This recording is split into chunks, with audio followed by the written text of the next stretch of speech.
Hey, what is up guys? This is Nishi from MST.TV here. Today we're taking a look at a few different cards that are trending on the market because of the shift in format that we've seen with the recent ban list. Now every list we see cards and decks that potentially become stronger in the new format, and as a result lots of people scramble to pick up certain cards just in case that's going to be the new hot deck for the format.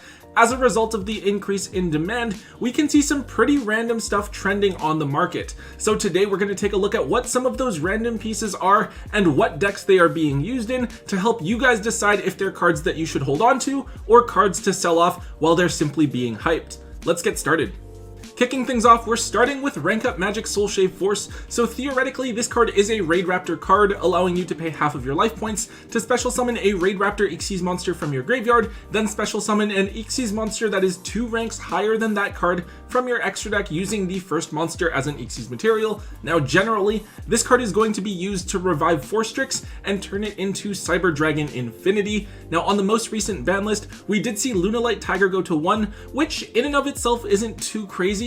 However, Lunalights actually make for a pretty scary rank 4 spam deck. The deck actually goes into Forstrix quite easily, searching for Singing Lanius and then linking the 2 off into Ystrix, special summoning another extender in Zephyros from your deck, and being able to search out the Soul Shave Force. Infinity access here is great because it means that you have some protection from Nibiru, and it is just a 1 of brick that's theoretically always searchable. Now unfortunately, despite just being a 1 of, Soul Shave Force was only ever printed as a super rare back in Wing Raiders, which came out back in 2016, and unfortunately a holo was not guaranteed in every pack at the time. With such limited supply available, this is now a $10 super rare. I'm hoping that we'll see this card reprinted in either Ghost from the Past 2 or an upcoming OTS tournament pack, but of course, that is never a guarantee. If you have any extra copies of this card aside from the one that you might be running in your own deck, I would definitely look at offloading this card now while it is seeing this bit of hype, since the deck probably isn't going to be too meta relevant moving forward. Next up, we have Prank Kids Rip Roarin' Roaster. So a couple of lists ago, Prank Kids did actually see a hit on the ban list with Meow Meow Mew being limited to 1. However, we actually might see a resurgence from the deck, as they are a deck that is definitely able to take advantage of the Adventurer token engine. Now fortunately, we did see a ton of the Prank Kids cards, such as Prank Kids Place and Dodo Doodle Doo, reprinted in Maximum Gold Eldorado, but Rip Roarin' Roaster was actually excluded. This is a bit more of a situational card. You contribute this card to destroy all of your opponent's spells and traps on the field, but with decks like Eldritch and Altergeist running around, this is definitely a card you're going to want to run just 1 copy of in the Prank Kids extra deck. Because of the increase in demand but lack of supply available for this card, it has moved up to around $8 a piece on TCG Player at the moment, which isn't too crazy, but it's up from the $1 or $2 that we saw it at just a couple of months ago. This is a card that a lot of you will have sitting around in your holo bulk, so it's definitely something for you to dig up and move if Prank Kids aren't the deck that you're trying to build this format. Okay, so maybe this one apparently isn't such a recent price spike, but it's one of the things that you guys should definitely know about. Blue Eyes Alternative Ultimate Dragon is a secret rare that was a promo back in the 2019 Megatins, and I remember very clearly picking up a ton of copies of this card for like 50 cents a piece. Apparently this is now a $6 card with a ton of sold listings on TCG Player, with copies even moving as high as $10 to $12 a piece. I believe that when I checked, this card was moving at like 4 to 5 for like at least a year moving back, so I'm not sure exactly when this card got so expensive, but in Battles of Chaos, we are getting some pretty cool new Blue Eyes support, and Ultimate Fusion is a quick play spell card coming out that does allow you to make this card during your opponent's turn and pop several cards that your opponent controls, while this card is also not able to be targeted by your opponent's card effects. This is a scary card to deal with once it hits the board, and with Blue Eyes always being one of the most iconic cards in the game from a lot of people's childhoods, it makes sense that a boss monster like this would be constantly in demand over time, especially considering that it only has 1 printing available.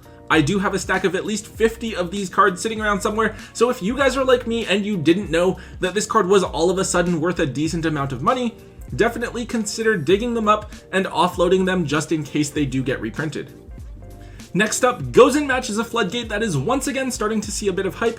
It's definitely the type of card that moves in and out of the game depending on what the best decks of the format are and how you need to counter them. So right now the current format is pretty diverse, and I think that there are a lot of different decks in the game that have the potential to do very well. Goin Match is just one of those side deck cards that's probably going to be useful against like half of those decks, but in those matchups it can effectively prevent your opponent from playing the game, so people are going to choose to run it in such diverse formats like this. In particular, I do think that Eldritch is a great deck to try and abuse this card, especially with Skill Drain also being run at 3, as the two combined can make it extremely difficult for your opponent to do anything. Now, unlike its counterpart, Rivalry of Warlords, Goin Match doesn't have very many printings, right? The Hidden Summoners Super Rare is the highest rarity at $8 each, and then we have a Turbo Pack Rare that's around $7 to $8 as well, and then the card has 2 common printings, the original from Crossroads of Chaos and another one from the Salamangreat Structure deck. Either of those common versions is going to cost you $3 to $4 a piece. This is definitely the type of card that absolutely everybody should have a set of in their side deck binders, since there always seems to eventually be a format where this card is useful once again. However, if you do have some extras, you might want to offload them now, just in case this card gets the Rivalry of Warlords treatment and gets mass printed as a rare in an upcoming side set.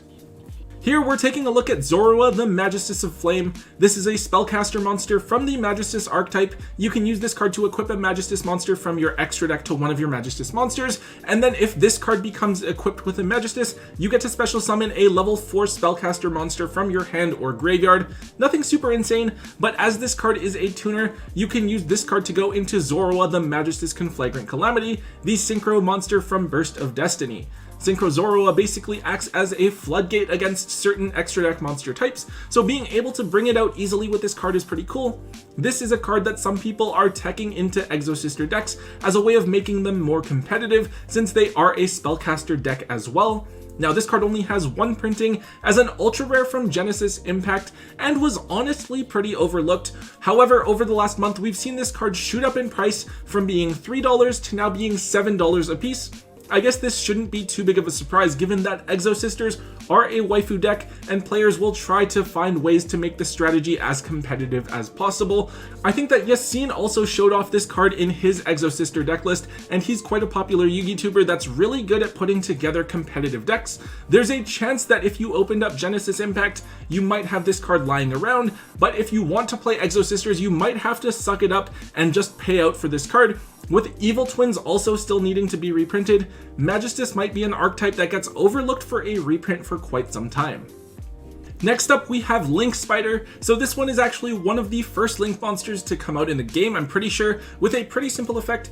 You can make this card by using any normal monster that you control, and then while it's on the field, you can special summon a level 4 or lower normal monster from your hand to a zone that this card points to. Super simple, but it's not actually the effect that you want to play this for, it's just the ability to summon it. In Eldritch, you actually need to run a couple copies of this card at least. Conquistador and Huaquero are actually treated as vanilla monsters while they are on the field, right? So if you're in a tough situation where you don't have access to Eldritch, you can use Conquistador or Huaquero and link it off into Link Spider. You can then banish the trap monster to search for Elixir of Scarlet Sanguine, which now gives you access to Eldritch. At any rate, you don't really use your extra deck in Eldritch anyways, so you probably run this card even if you're only going to go into it 1 out of every like 10 games. Believe it or not, Link Spider hasn't been reprinted in a little while, so all versions of Link Spider are starting to trend upwards across the board. The ultimate rares, of course, are pretty crazy. They're like $80 each. I think they've been up there for a little while. However, the supers and commons, all of which are from starter decks, are up at $5 to $6 a piece, which is a lot for a card that I'm pretty sure was only $1 before. Given the increase in popularity of Eldritch with Skill Drain going to 3 and the reprints of all the Eldritch cards in Maximum Gold Eldorado, it should come as no surprise that a lot of people have been looking to pick up Link Spiders recently, resulting in this fairly significant jump in price of all versions of the card. And to wrap things up here, we're going to take a look at a bit of a strange one. Red Rose Dragon is an interesting level 3 dragon tuner monster. If it's used as synchro material, you get to summon a Rose Dragon monster from your deck, and if it's used to summon Black Rose Dragon or a plant synchro monster, you also get to search for Frozen Rose, which is a pretty neat +1.